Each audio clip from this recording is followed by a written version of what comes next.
विदुर जी कहते हैं उद्धव, क्या कभी हमारे कन्हैया को हमारी याद आई? क्या द्वारकाधीश ने कभी हमारी बात की? क्या भगवान ने कभी हमारी कोई चर्चा की?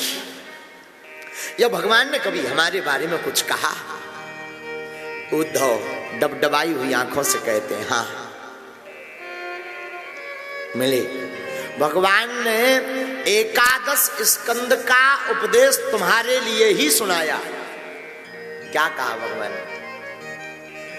उद्धव कहते हैं विदुर जी, जब भगवान लीला पूर्ण करके जाने लगे तो हम उनके चरणों में बैठे थे और हमने भगवान की तरफ निहारा, भगवान ने हमारी तरफ निहारा और दोनों एक दूसरे को देखने लगे तो हमने हाथ जोड़कर कहा सरकार कोई हमारे लिए आदेश। तो पता है क्या कहा द्वारकाधीश ने? विदुर जी ने पूछा क्या कहा? द्वारकाधीश बोले उद्धव और तो सबका कर्ज चुका दिया, लेकिन हमारे एक परम प्रिय सखा का कर्ज चुकाना बाकी रह गया। किसका? उद्धव बोले कोई और नहीं, आपका नाम लेकर के ठाकुर जी बोले कि हमने सबका कर्ज ऋण अपने ऊपर से चुका दिया, एक विदुर ऐसे हैं जिनका कर्ज हम अपने ऊपर से चुका नहीं पाए।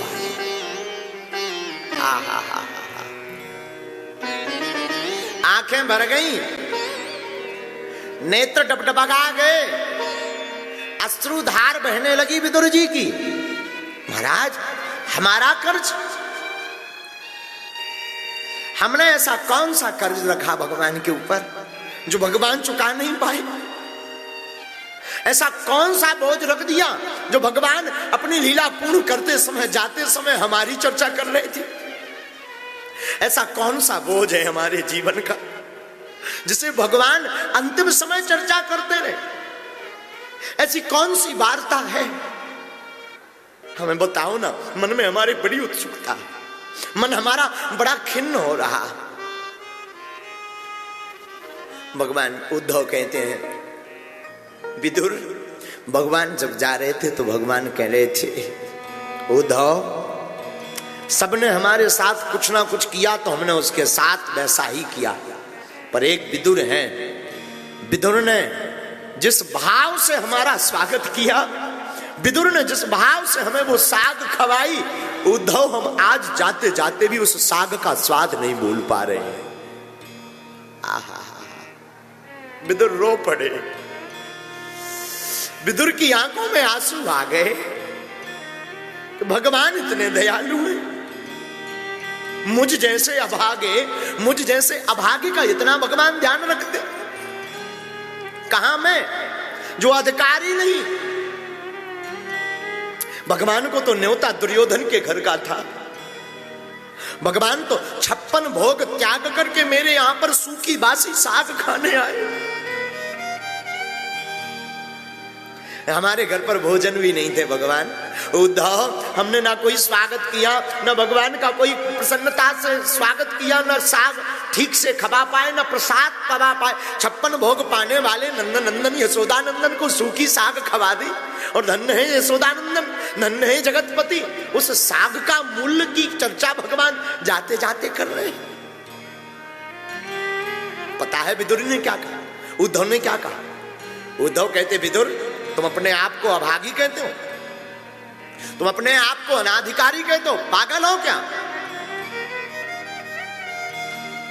अरे तुम वही हो ठाट बाट में रहने वाले नंदनंदन, दुर्योधन की मेबाक पर ठोकर मारकर ठाकुर तुम्हारे घर बिना बुलाए चले गए और सूखी साग को, केले के छिलकों को गोविंद ने पा लिया। तुम अनाधिकारी नहीं, गोविंद के अधिकारी हो।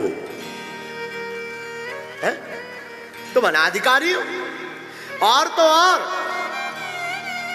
विदुर तुम अपने आप को अभागा मत करो, तुम अपने आप को अभागा मत कहो। तुम वो भाग्यशाली भक्त हो गोविंद के कि जब भगवान ने साग पा ली, जब भगवान ने केले के छिलके पा लिए, जब भगवान प्रसाद पाकर के तैयार हो गए तो भगवान आपकी जांग पर बच्चों की भांति लेट गए। आपकी जंघा पर अपना सिर रख करके गोविंद सो गए।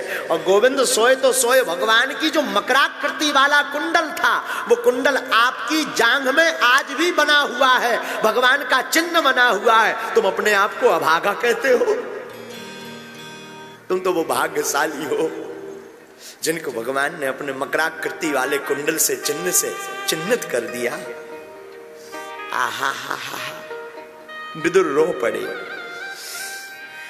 आप अपने घर पर गोविंद को ना भी बुला पाओ कोई दिक्कत नहीं, मैं कथा में निवेदन करूं आप सबको, आप अपने मन की झोपड़ी में गोविंद को जरूर बुलाओ।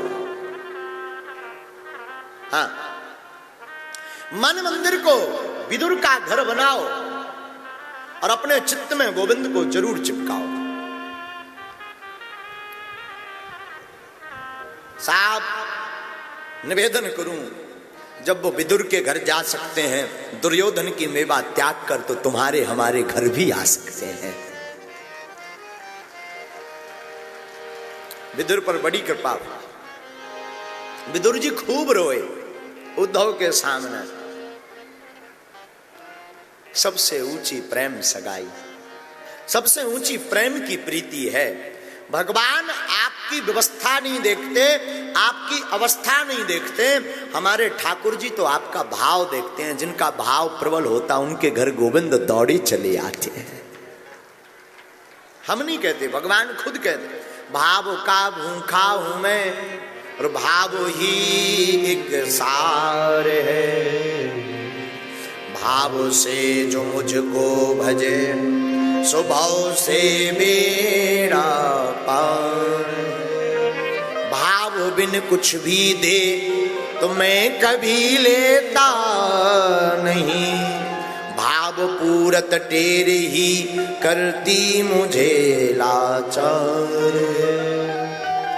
बांध लेते भक्त मुझको भाव की जंजीर में, इसलिए इस भूमि पर होता प्रभु का अवतार है। भगवान तो साफ भाव के भूखे हैं। आप किस जाति के हैं भगवान नहीं देखते, आपका नाम क्या है भगवान नहीं देखते, आप दिखने में कैसे हैं भगवान नहीं देखते, आपकी पढ़ाई क्या है भगवान नहीं देखते, भगवान तो भाव देखते हैं। अच्छा, भगवान अगर ऊंची जाति वालों को केवल मिलते होते तो वाल्मीकि सबरी हन पर कृपा नहीं करते हैं? अच्छा, हो सकता भगवान पढ़े लिखे लोगों को मिलते हो, महाराज पढ़े लिखे विद्वानों को मिलते होंगे भगवान। अरे भैया, पढ़े लिखे विद्वानों को भगवान मिलते होते तो हाथी कौन से स्कूल में पढ़ने गया? हाथी को भी तो भगवान मिल गए। गज ध्रुव जी कौन से स्कूल में पढ़ने जा पाए 5 साल में, उन्हें भी भगवान मिल गए। अच्छा महाराज, हो सकता भगवान सुंदर लोगों को मिलते हो, झूठ बात। भगवान अगर केवल सुंदर लोगों को मिलते होते तो कुब्जा तो 3 जगह से टेढ़ी थी, 3 जगह से टेढ़ी कुब्जा को भगवान भला कैसे मिल सकते थे? बोलो सीताराम। तो महाराज पर भगवान मिलते किसको है? भगवान तो उनको मिलते हैं जो उनको भजता है। विदुर की भांति जो गोविंद का ध्यान करते हैं, विदुर की भांति जो भगवान को भजते हैं, विदुर की भांति जो भगवान को प्रेम करते हैं, भगवान उनको प्राप्त हो जाते हैं। अब तुम्हारा भाव ही प्रबल ना हो तो भगवान का कर ले।